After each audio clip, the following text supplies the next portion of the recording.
한국의 외교 정책, 외교 전략은 뭐냐? 잘 모르겠어요. 미국의 동맹국으로서의 의무를 다한다. 네.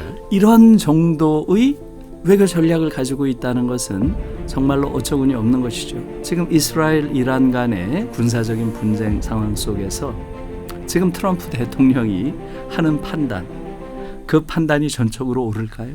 온 세계가 불안해하고 있어요. 걱정이 많죠. 걱정이 너무나 많죠. 특히 저는 외교 문제와 관련해서는 이제 우리가 추구하는 외교의 기본 전략, 기본 원칙에 대한 네. 그러한 입장을 천명할 필요가 있다고 봐요. 여기에 입각해서 가장 먼저 해야 될 것은 빨리 회수하는 거예요. 네. 저는 그게 가장 시급한 문제라고 지금 보고 있습니다.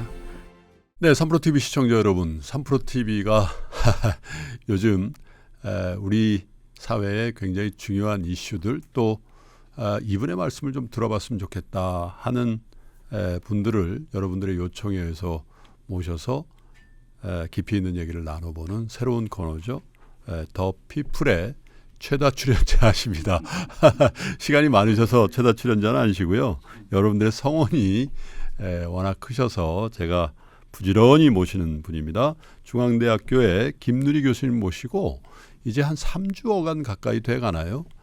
이재명 정부가 새로운 정부로 출범을 했는데 대내외적으로 여러 가지 산적한 과제들이 있죠. 이걸 어떻게 풀어갈지에 대한 김누리 교수님만의 시각으로 재언을 좀 드려보는 시간을 가져보죠. 교수님 어서 오십시오. 예, 안녕하세요. 브라질 여행을 잘 하셨어요? 아유, 브라질 가지 마세요. 너무 힘들어요. 저도 한 10여 년 전에 경험이 있습니다만은 마음을 단단히 먹고 나서야 되는 여정일 텐데. 비행 시간만 26? 거의 30시간. 30시간 비행 시간만. 그렇죠. 도저히 이게 인간이 할 일이 아니더라고요. 자, 어쨌든 우리 한국에 예상치 못했던 새로운 변화가 주어졌습니다. 그리고 우리 대한민국 국민들이 어쩌면 쟁취한 걸 수도 있다라는 생각을 하게 되는데요. 이재명 대통령이 첫 번째 외교 그 행보를 했어요. 지난 15일, 17일 3일 동안 캐나다에서 G7 정상회담의 옵서버로 참석을 했는데 기대했던 트럼프 대통령과의 정상회담은 없었습니다마는 정부의 첫 과제가 아무래도 윤석열 정부에서 로스트했던 우리 대한민국의 외교 전략을 다시 복원시키는 일이 아닌가 그런 생각을 해보는데 어떻게 보셨는지요? 예, 한국민주주의가 돌아왔다 하는 걸 알렸다는 데 큰 의미가 있다고 보고요. 또 G7이라고 하는 게 서방에서 가장 영향력 있는 그런 나라가 모이는 자리인데 거기에 어쨌든 초청국으로 참여했다는 것은 그 자체가 우리의 국력이 또 국격이 상당히 높아졌음을 보이는 거기 때문에 그 자체로 의미가 크다 이렇게 보고 있습니다. 네, 그 정상 외교라는 게 사실 어떻게 보면 대부분의 경우에는 조율되어져서 만들어지는 거긴 한데 그럼에도 불구하고 우리만의 어떤 대외적인 전략적인 정책 이런 것들이 있어야 될 텐데 우리 국민들도 그렇고 대부분 생각이 한국의 외교 정책, 외교 전략은 뭐냐? 잘 모르겠어요. 그냥 아주 오랜 그 역사적인 그 배경이 늘 강대국으로부터 침략을 당하고 거기에 대응하다 보니까 우리가 주도한다든지 이런 게 없고 늘 대응하기 바빴던 것 때문 아닌가 그런 생각도 들고요. 앞으로는 어떻게 좀 변화가 좀 있어야 되지 않겠습니까? 변화해야죠. 변화해야 되는데요. 가장 큰 변화가 필요한 것은 우리들이 우리 자신에 대해서 갖는 관점이에요. 한국인들이 우리 자신이 지난 80년간 얼마나 위대한 존재가 됐는지 몰라요. 이걸 지금 외국에 나가 보면 외국인들이 우리를 대하는 저는 이제 주로 학자들이지만 그들이 우리를 대하는 태도는 사실 좀 놀라운 거거든요. 한국은 과거의 한국이 아니에요. 지금 이미 선진국에 들어섰을 뿐만 아니고 여러 면에서 말하자면 외교적인, 문화적인, 군사적인 여러 면에서 굉장히 강국이 돼 있죠. 그런데도 우리는 지금 과거의 관성에 너무 빠져 있고요. 그래서 한편에서는 여전히 아주 습성화된 무력감, 패배주의 이런 것들이 우리에게 아직도 있어요. 우린 지금 우리 자신을 우리 스스로가 객관적으로 볼 필요가 있어요. 우리는 이미 선진 강국 대열에 들어가 있어요. 거기에 준하는 그러한 태도를 가져야 되는 것이고요. 특히 저는 외교 문제와 관련해서는 이제 우리가 추구하는 외교의 기본 전략, 기본 원칙에 대한 그러한 입장을 천명할 필요가 있다고 봐요. 그것을 일반적으로 독트린이라고 하죠. 저는 지금 이재명 정부가 이재명 독트린을 천명할 필요가 있다 이렇게 봅니다. 왜냐하면 지금 우리의 경우는 특히 미국의 압력에 굉장히 취약한 구조를 가지고 있고요. 사실은 우리 외교 전략 자체가 어떤 의미에서는 없는 거죠. 미국의 동맹국으로서의 의무를 다한다. 이런 정도의 외교 전략을 가지고 있다는 것은 정말로 어처구니 없는 것이죠. 우리가 그 사이에 성장한 어마어마한 국력과 국격에 비해서 우리 외교 전략이 가지고 있는 그러한 기본적인 수준은 우리 자신을 너무 비하하고 있다. 이렇게 보고 있어요. 이것은 사실은 우리의 국격에 준하는 외교 전략을 만들어내는 것뿐만 아니고요. 우리의 생존 문제와 관련이 있어요. 굉장히 중요한 겁니다. 그래서 사실은 제가 문재인 정부 때 문재인 독트린을 천명해라. 여러 번 이야기를 했어요. 왜 그랬겠어요? 그 당시에 미국에서는 트럼프 대통령이었죠. 1기 트럼프 때죠. 그 상황이. 그 상황에서 미국의 국가적 이해관계와 한국의 국가적 이해관계는 같을 수가 없죠. 동맹이라도 당연히. 그 다른 것은 자연스러운 것이고요. 그런 상황에서 너무나 트럼프 전략에 끌려간다. 저는 그렇게 봤기 때문에 그렇게 하지 말고 미국이 이런저런 전략을 내놓았을 때 거기에 찬반하는 그때 찬반한 수준이 아니고 항상 우리가 기본적으로 지향하는 외교 전략에 근거해서 답하라. 제가 그런 맥락에서 문재인 독트린을 천명할 필요가 있다. 이렇게 얘기를 했어요. 저는 그러한 필요성이 지금 이재명 정부에서는 더 강해졌지 더 완화됐다고 생각 안 해요.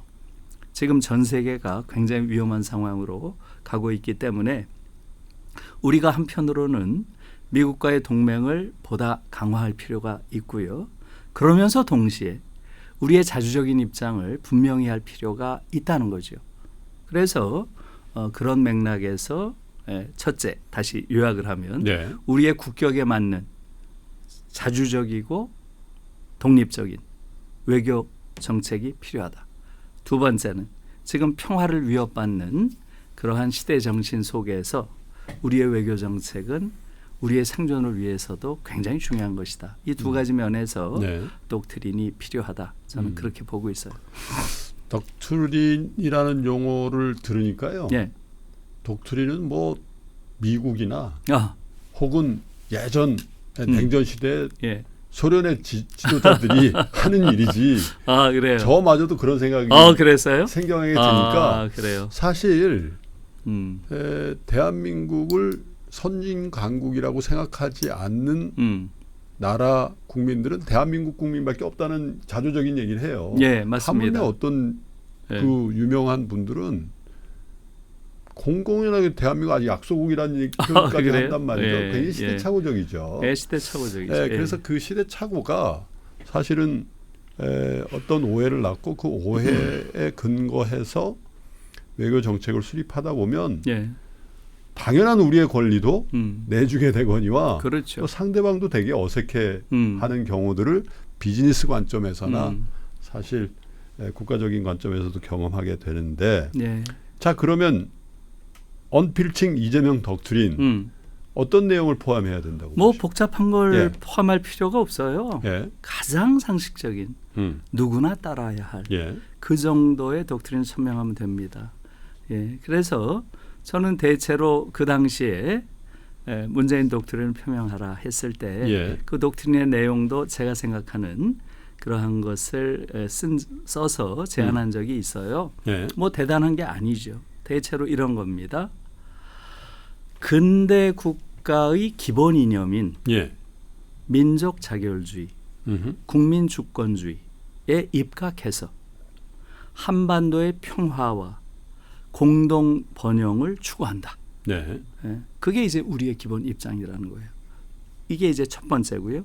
두 번째는 이러한 우리의 목표에 반하는 모든 행동에 반대한다. 이 두 가지면 충분하다고 봐요. 저는. 네. 평화와 공동 번영. 그다음에 인류가 공유하고 있는 민족 자결주의와 국민주권주의. 네. 이것은 누구나 동의하는 거예요. 거기에 근거해서 우리의 외교 정책을 펼치겠다. 이것은 뭐 어떻게 보면 당연한. 너무나 당연한 것인데 그게 지켜지지 않는다는 거죠. 그래서 저는 이 지금 그 이재명 닥트린 이것을 표명하고요. 여기에 입각해서 가장 먼저 해야 될 것은 전시 작전권을 빨리 회수하는 거예요. 네. 저는 그게 가장 시급한 문제라고 지금 보고 있습니다. 지금 앞으로 미국과 이제 관세 협정 또 주한미군 관련된 여러 가지 협정을 재협상을 할 것 같은데요. 그 과정에서 가장 우리가 염두에 둬야 될 것은 전시 작전권을 빨리 회수하는 문제예요. 지금 우리가 보고 있잖아요. 예. 지금 이스라엘 이란 간에 지금 이 아주 군사적인 분쟁 상황 속에서 지금 트럼프 대통령이 하는 판단, 그 판단이 전적으로 옳을까요? 네. 예. 여기에 대해서 회의할 수밖에 없죠. 그의 판단에 대해서 온 세계가 불안해하고 있어요. 걱정이 많죠. 걱정이 너무나 많죠. 제가 지난 시간에도 이야기했지만 이 도널드 트럼프 대통령에 대해서는 가장 관심이 많은 사람들이 누구라고 했죠? 예, 정신과 의사들이에요. 이것은 팩트예요, 팩트. 네.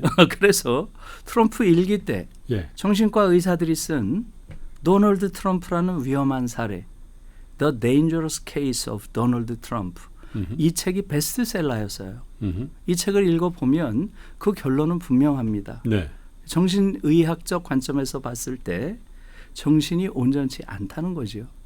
그런 자에게 우리가 모든 국민 혹은 모든 민족의 안전, 생명을 맡기고 있다고 하는 것은 너무나 그로테스크한, 너무나 absurd, 너무나 부조리한 그러한 상황이죠. 그것은 우리 국격에도 더 이상 맞지 않죠. 빨리 이러한 불합리한 상황을 제거해서 우리 스스로 당연히 우리의 안보와 생명은 우리 스스로 관리하는 그러한 나라가 돼야죠. 저는 그게 가장 시급하다고 봐요. 지금 그것이 시급한 가장 중요한 이유는 뭐겠습니까? 트럼프에 의해서 우리는 전쟁의 위기 상황까지 갔던 거죠. 그런 전례가 있어요. 그게 바로 2017년 9월에 전쟁 위기 상황이죠. 거기에 대해서는 제가 지난번에 자세하게 좀 말씀을 드렸을 거예요. 2017년 9월에 지금 한국인들은 아직도 그 당시에 그런 전쟁 위기 상황이 갔었다는 걸 모르고 있잖아요. 그 당시에 저는 가장 소름이 돋았던 게 바로 당시 미국의 국방부 장관 제임스 매티스가 워싱턴에 있는 국립대성당에 가서 기도하고 있었대잖아요. 트럼프가 전쟁을 강행하겠다고 하는 그러한 입장을 가지고 있는 것을 자기가 설득하는 데 실패했다.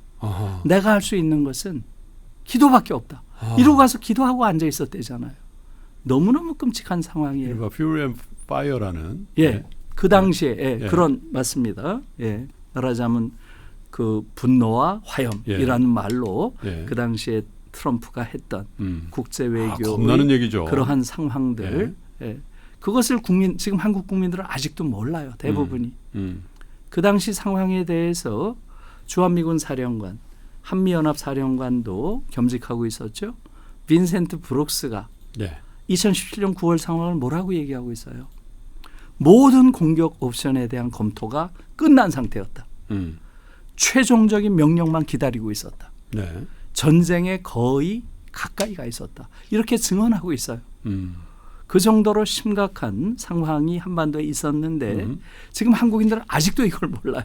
그건 사실 네. 문재인 정부 때뿐만 아니라 예. YS 정부 때도 그런 비슷한 상황이 93년에도 있었다는 있었죠. 거잖아요. 93년에도 그걸 있었죠. YS가 예. 이러면 안 된다 해서 내가 책임질 테니 막자 이렇게 했다라는 그 외교가의 얘기들도 정설처럼 내려오지 않습니까?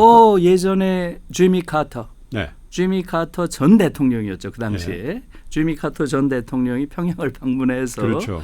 예, 그런 당시에 있었던 핵 위기 이것을 조정했던 예. 그러한 상황이 있었고요. 어찌 보면 그때 상황보다도 2017년 9월의 상황 예. 트럼프 대통령 하에서의 그 상황이 훨씬 더 위험했죠. 예. 지금과 거의 비슷한 거죠.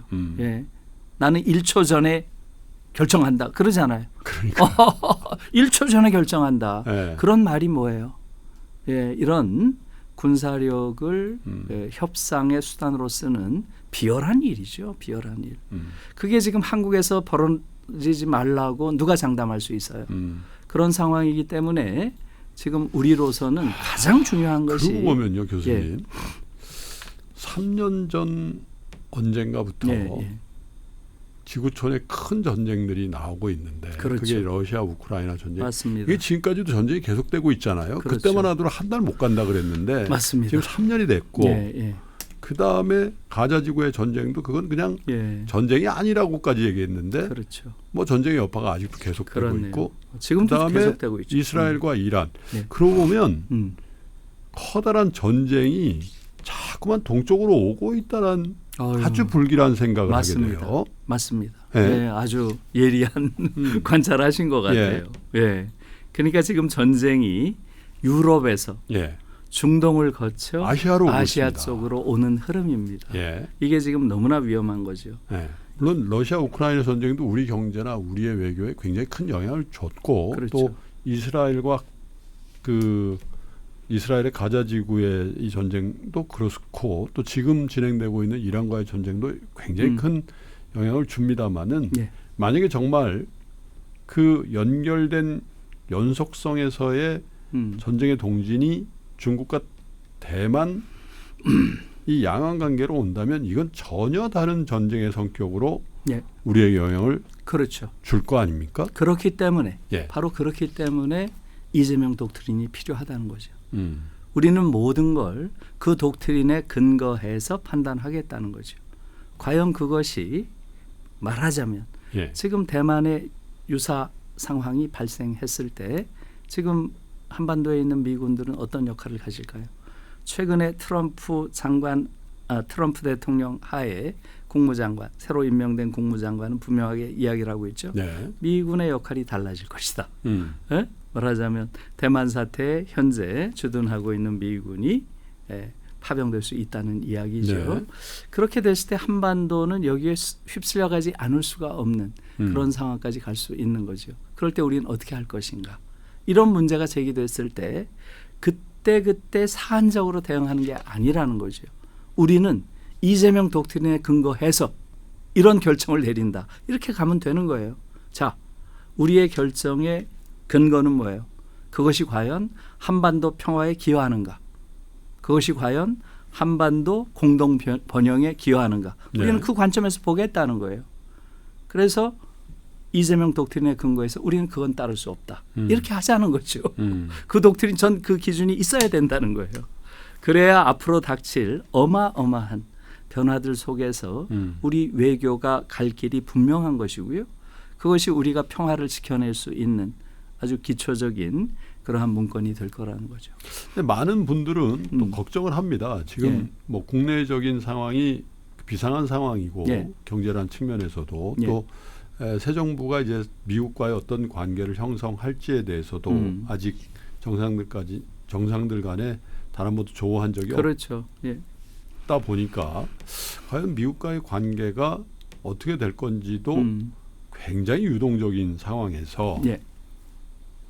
이런 강한 전에 없던 이재명 독트린이 나왔을 경우에 한미 관계에 어떤 영향을 주고 또 글로벌 경제가 굉장히 좋지 않은 상황에서 한국의 경제에 단기적으로라도 매우 네거티브한 영향을 줄 수 있지 않겠나 그런 걱정이 있는 것도 그럴 수 있겠죠. 그래서 모든 정책이라는 게 방향을 갖되 좋은 타이밍이 그렇죠. 중요하다. 맞습니다. 이렇게 봐야 되지 않겠습니까? 네, 맞습니다. 그러니까 이제 그 타이밍 문제는 그야말로 외교 전문가들이 잘 그 조정을 해야 되겠죠. 그건 당연한 어느 시점에 이러한 것을 우리가 발표해야 될 것인지 거기에 대해서는 당연히 그런 고려들이 당연히 필요하겠죠. 네, 그래서 거기에 대해서는 정말 전문가들이 숙고를 해야 된다.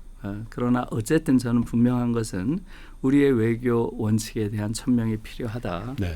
그 대표적인 게 이제 저는 주로 독일에 대한 연구를 좀 했기 때문에 독일에서는 지난번에 아마 말씀드렸을 거예요.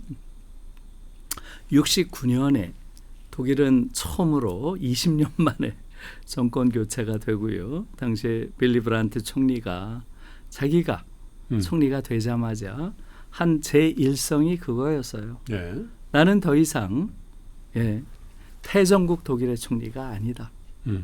나는 해방된 독일의 첫 총리다. 그렇게 하면서 브란트 독트린을 내놓은 거죠. 그게 동방정책이죠. 그리고 그 동방정책에 기반해서 독일의 외교정책이 계속 이어진 것이고요. 그리고 그게 정확하게 20년 후에 1989년에 동서독의 통일을 그렇죠. 동서독의 통일을 불러온 베를린 장벽의 붕괴를 낳은 거죠. 그래서 저는 우리도 이제는 저는 유사한 그러한 선언을 할 필요가 있다고 봐요. 사실은 이재명 대통령이 처음에 취임을 할 때 저는 취임 연설에서 나는 더 이상 냉전 시대의 대통령이 아니다. 나는 탈냉전 시대의 첫 대통령이다. 사실 지금 전 세계는 과거의 냉전 시대와는 완전히 다른 문법으로 지금 움직이고 있는 거 다 알고 있잖아요. 첫 대통령이에요, 실제로. 그렇기 때문에 거기에 준하는 새로운 외교 원칙을 표명하는 건 당연하다. 그러나 그 시점에 대해서는 지금 말씀대로 조금 조정할 필요가 있다. 이렇게 봅니다. 통상적으로 역대 대통령들을 보면 굉장히 중요한 외교 정책이나 남북 간에 관련된 정책들을 만들어서 발표할 때는 8.15를 많이 쓰던데. 예, 그렇네요. 한번 지켜보도록 하죠. 자, 외교에 대한 얘기는 이 정도 하시고요. 그다음에 우리가 이제 우리 내부에 김누리 교수님과의 여러 차례의 대화를 통해서 우리 민주주의라는 게 정말로 정말 국제적으로도 정말 칭송받는 그 민주주의고 우리도 그런 뿌듯한 자부심을 갖고 있었는데 직전 6개월 동안 보니까 너무 허약한 민주주의 위해서 우리가 간신히 연명해왔구나 그런 생각도 하게 됐는데요. 우리 내부적으로는 이 차제에 우리 민주주의의 개념과 원칙을 다시 재정립하는 그런 일들도 이재명 정부가 해야 될 일이 아닌가 그런 생각이 드네요. 가장 중요한 과제 중에 하나죠. 이재명 정부를 낳은 것도 민주주의의 위기였던 것이고요. 이 민주주의를 제대로 다져야 한다. 이게 당연히 이재명 정부에 주어진 시대적 과제죠. 그래서 저는 이제 이것을 조금 더 큰 맥락에서 볼 필요가 있다고 생각을 해요. 다시 말하면 올해가 대한민국 건국이 올해가 해방된 이후에 49년에 대한민국 정부가 쓰게 되는 것이고요. 올해가 이제 광복 80주년이잖아요. 광복 80주년인데 이 대한민국이란 국가, 대한민국이란 국가의 정체성은 어디에 있을까요? 이것을 이제는 좀 깊이 생각할 필요가 있다고 봐요. 대한민국의 정체성은 사실은 우리 헌법 전문에 박혀 있죠. 제가 그래서 오다가 헌법 전문을 한번 다시 읽어보고 왔어요. 대한민국 민주공화국이다. 그걸 민주공화국 이제 제1조고요. 헌법 전문에는 이렇게 돼 있어요. 유구한 역사와 전통에 빛나는 우리 대한민국은 우리란 말이 거기 들어가요. 네. 우리 대한민국은 3.1 운동으로 건립된 예. 대한민국 임시정부의 법통과 예. 4.19 그 앞에 뭐 한 줄이 있네요. 불의에 한거한 예. 4.19 민주 이념을 계승하고 이렇게 시작이 돼요. 그러니까 3.1 운동과 4.19 네, 운동, 4.19 혁명이죠. 이 두 개가 기본적으로 대한민국의 국가 정체성의 바닥에 있다. 이런 이야기입니다. 네. 그 말은 맞는 거죠. 사실은 우리의 국가 정체성을 보면 한편에서는 독립운동의 그러한 전통, 또 다른 쪽에서는 민주화 운동의 전통이죠. 이 두 개가 오늘날 이러한 국가를 만들어낸 거죠. 그래서 지금 한국은 일본 제국주의의 40년 동안 식민 상태에 있었지만은 그 이후에 우리는 그러한 것을 넘어서서 우리의 국가적인 정체성을 가지고 이러한 나라를 이루었잖아요. 그것에 대해서 저 개인적으로는 그 그림을 보고 굉장한 자부심을 느꼈어요. 사실은. 그래서 지금 우리의 국가 정체성은 분명하죠. 일본 제국주의로부터 독립을 쟁취한 것. 그리고 그 이후에 독재자들로부터 민주주의를 쟁취한 것. 이 두 가지죠. 네. 그래서 저는 사실은 그 이전에 문재인 정부에서부터 계속 주장을 해왔어요. 광화문에 지금 송현동이라고 광화문과 지금 헌법재판소 네. 그 중간에 인사동 부근에 큰 땅이 있죠. 큰 땅이 있죠. 예. 이 송현동에다가 민주기념관을 지어라. 그리고 이 민주기념관의 규모는 독립기념관에 준하는 수준으로 지어라. 왜냐하면 이게 양대 대한민국의 정체성인데 그것을 지어서 대한민국이란 나라가 결국은 이러한 과정을 통해서 오늘의 이런 상당히 아주 훌륭한 번듯한 나라가 되었다. 이것을 보여야 한다. 그것을 제가 사실은 여러 번 그런 주장을 했는데 아무튼 그게 관철되지 않았어요. 그래서 제가 그런 주장을 하게 된 사연이 조금 있어요. 네, 제가 그 전에 지금 남영동에 소위 남영동 대공 분실이라는 게 있죠. 그 당시에 이 남영동 대공 분실을 어떤 식으로 민주화 기념사업회에서 민주화 운동 기념관으로 만들 것인가 이걸 가지고 이제 많은 자문을 구했는데 제가 자문위원으로 그때 계속 참여를 했어요. 제가 그때 그 전체에 대한 생각을 처음으로 하게 됐죠. 그러니까 우리가 과연 과거 민주화 운동을 어떻게 기억할 것인가, 기념할 것인가 여기에 대한 생각을 그때 깊게 하게 됐는데요. 그때 제가 그런 칼럼을 썼어요. 박종철 고문실보다 더 끔찍한 곳 그런 제목의 칼럼을 썼어요. 박종철 고문실이 굉장히 유명하죠. 남영동에서 박종철을 고문하고 당시에 김근태 의장을 고문하고 했던 자리가 굉장히 알려져 있지만 저는 사실은 그거보다 더 끔찍하게 느낀 곳이 다른 곳이에요. 어딘가요? 어딜까요? 바로 그 건물 한 100m 정도 떨어진 곳에 약간 정원처럼 되어 있고요. 그 정원 옆에 테니스장이 있어요. 테니스장. 저는 이 테니스장을 보면서 정말로 전율을 느꼈어요. 그 직원들을 위한 테니스장. 그렇죠. 얘들이 고문하다가 나와서 테니스 치면서 낄낄댄 곳이에요. 저는 그곳이야말로 반드시 보존해야 된다. 이것은 한나 아렌트가 말한 악의 평범성이란 말이 있죠. 이것은 악의 일상성이에요. 고문을 하다가 중간중간 나와가지고 테니스 치면서 낄낄거렸던 곳이에요. 너무너무 끔찍한 거죠. 사실은 그게 우리에게 주는 충격이 더 크거든요. 그래서 저는 그거 보존해야 된다. 이렇게 주장을 하고 그때 제가 이 주장을 한 거예요. 송현동에 있는 그 부지에 독립기념관에 준하는 수준의 민주기념관을 지어서 한국 민주주의가 얼마나 위대한 것인지를 세계인들에게 알릴 필요가 있다. 그리고 그게 우리 국가의 가장 중요한 정체성이라고 하는 것. 저는 한국처럼 이렇게 독립운동을 통해서 오늘날 이런 수준의 성숙한 국가를 만들어낸 그러한 사례가 없는 거 아시잖아요. 네. 예, 또 민주화 운동도 이러한 민주화 운동을 한 것이 없어요. 아, 그렇죠. 그렇죠. 우리는 지금 거의 연속 혁명을 한 거의 유일한 나라예요. 4.19, 5.18, 60, 2016년 촛불혁명, 그리고 2025년에 네. 비세혁명에 이르기까지 연속 혁명을 통해 가지고 이 정도 수준의 민주주의를 만든 이러한 사례가 없어요. 제가 요번에 브라질 갔을 때도 너무나 많은 사람들이 와, 한국의 이러한 역동적인 민주주의 그 힘이 어디서 나오는지 너무나 궁금하다. 이러한 질문을 많이 받았어요. 네. 상상을 해보세요. 이런 류의 친위 쿠데타는 거의 성공 가능성이 95%가 넘다는 거예요. 그거 어떻게 저지하겠어요?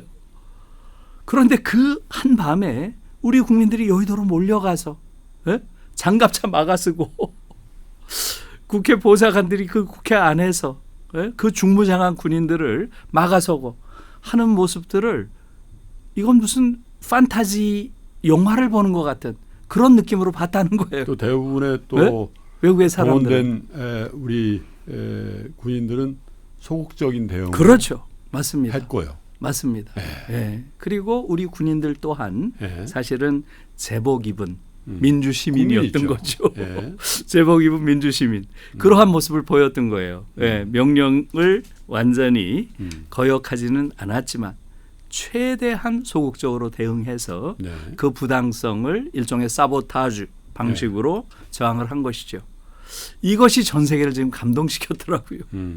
이번에 전 세계 많은 학자들을 만났는데 그런 이야기를 정말 많이 들었어요. 그래서 한국 민주주의는 굉장히 중요한 의미가 있어요. 왜 그렇겠어요? 지금 우리가 살고 있는 이 시대는 근대 민주주의의 종언이란 말이 나올 정도로 민주주의의 위기의 시대예요. 민주주의의 위기가 지금 전 세계적으로 보편화되는 그러한 과정이죠. 그게 트럼프의 미국이고요. 또 극우주의자들이 굉장히 부상하고 있는 유럽의 모습이고요. 이런 상황 속에서 한국 민주주의는 훨씬 더 특히 세계인들에게 많은 감동을 주고 있는 거예요. 하게 옆나라 일본의 이 정치를 보고 있노라면요.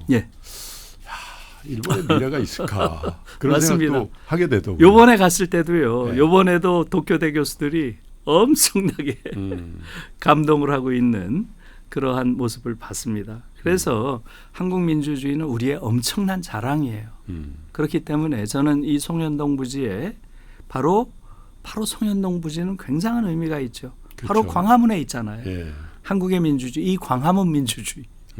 광화문 민주주의가 갖는 의미를 너무나 잘 부각시킬 수 있는 것이 송현동이기 때문에 얼마 전에 윤석열 정부 하에서는 그 자리에 무슨 이승만 박물관을 짓겠다. 무슨 이상한 소리들이 많이 나왔죠. 제가 그걸 듣고 사실 경악했어요. 요번에 이재명 정부가 정말로 한국 민주주의가 갖는 그러한 의미를 완전히 각인하는 가장 상징적인 그러한 행위는 바로 송현동의 민주기념관. 그 수준은 독립기념관에 준하는 수준의 민주기념관을 짓는 것이다. 우리 헌법 전문이라는 게 굉장히 중요한 제일 중요한 그 정신을 거죠. 담는 맞습니다. 그 문장들이죠. 거기에 3.1운동과 3.1운동은 사실 여러분 대부분 아실 텐데 4.19의 정신이 거기에 그렇죠. 거의 대등하게 그죠? 기록되어 있다는 건 잘 모르시기도 하죠. 그리고 말씀을 들으니까 경제적으로도 사실 우리가 민주화를 쟁취한 이후에 본격적인 성장이 됐었죠. 질적인 측면에서. 맞습니다. 그래서 아마도 작년 12월 3일 날 있었던 불법적인 비상계엄을 보는 우리의 우려도 야, 우리의 민주주의가 후퇴한다면 우리의 경제는 볼 것도 없다. 그런 위기의식을 가졌는데 어쨌든 국민들의 지혜와 힘으로 그걸 이겨내고 민주적인 절차에 의해서 새로운 정부가 탄생했다라는 것이 다시 한번 우리 경제가 글로벌 시장에서 도약할 수 있는 아주 기본을 만들었고 그래서 다시 살짝 잃을 뻔했던 자부심을 다시 갖게 되는 것 같은데요. 그럼에도 불구하고 정치권의 행태를 그 이후에도 이렇게 보다 보면 아직도 요원하다. 그렇죠. 이런 새 정치에 대한 국민들의 바람이 매우 구체적이고 강한데도 불구하고 정치권의 변화는 매우 미진하고 그렇죠. 기대보다는 우려를 더 많이 낳는 것도 사실 아니겠습니까? 맞습니다. 새로운 정치에 대한 국민들의 열망 이거 어떻게 만들어 나가야 될까요? 중요한 말씀이고요. 지난 6개월간 우리가 그야말로 어마어마한 희망과 또 엄청난 절망을 같이 느꼈죠. 우리가 얼마나 위대한 민주주의를 구현할 능력을 가졌는지 그걸 광장에서 봤고요. 그리고 동시에 우리 사회가 만들어낸 그 수많은 소위 지배 엘리트들, 파워 엘리트들을 보면서 와, 어떻게 저런 엘리트들을 우리가 우리의 소위 한국 사회를 지도하는 자들이라고 리더라고 우리가 그들의 그런 그들이 주도하는 그러한 정책을 따라왔던가 여기에 대한 회의가 같이 있었죠. 사실상 이번 대통령 선거도 우리에게 우리 민주주의가 얼마나 위험한지에 대한 아주 중요한 사인을 보냈다고 봐요. 세 가지 빨간불을 우리에게 켜준 거죠. 빨간불이 3번 울렸다고 저는 봅니다. 첫 번째는 그런 일종의 젠더 갈등이죠. 특히 20대 아마 많이 지적이 된 이야기죠. 20대 30대 남성과 여성 사이에 이런 정치 성향의 극단적인 차이. 이건 전 세계에 없어요. 이 화해하기 점점 힘들어질 정도로 그러니까요. 극단적인 양분화가 그렇죠. 되고 양분화. 이 문제를 어떻게 볼 것인가. 이게 한국 민주주의 앞으로 숙제죠. 커다란 숙제로 우리에게 주어졌고요. 두 번째는 지역 문제죠. 지역 문제가 또 그대로 드러나고 있어요. 경상도 지역에서는 김문수 후보가 대부분 다 승리하는. 글쎄 여론조사나 이런 것들은 조금 개선되는 것 같더니 막판에 다시 또. 그렇죠. 그런 모습이 놀라운 것이고요. 지역주의라는 게 이렇게 세구나. 그다음에 세 번째는 특히 서울의 강남 지역을 중심으로 용산까지 한국 사회에서 가장 부유층에 속하는 기득권들이 가지고 있는 민주주의에 대한 인식이 이렇구나. 그 대부분에서 거의 50%가 넘는 압도적인 승리를 김문수 후보가 했죠. 이게 놀라운 것이요. 저는 사실 너무너무 충격을 받아서요. 다른 후보가 나왔으면 그렇게까지는 아니었을 거예요. 다시 말하면 계엄에 반대하는 내란 책동에 반대하는 그러한 후보들도 그쪽에 있었잖아요. 그렇죠. 그런 사람들이 나와서 이 정도를 받았다고 하면 뭐 그럴 수도 있겠다. 이렇게 할 텐데 지금 이 김문수 후보는 특수한 인물이죠. 내란을 옹호하고 지지하고. 그것 때문에 대통령 후보가 됐지 않습니까? 그렇죠. 그것 때문에 또 대통령 후보가 되고 그런 후보. 이것은 민주주의를 부정하는 자거든요. 분명하게. 민주주의를 부정하는 자가 어떻게 이런 방식으로 이 어마어마한 41%라는 득표를 하고 있는가. 이것은 한국 민주주의가 절반 민주주의가 아닌가.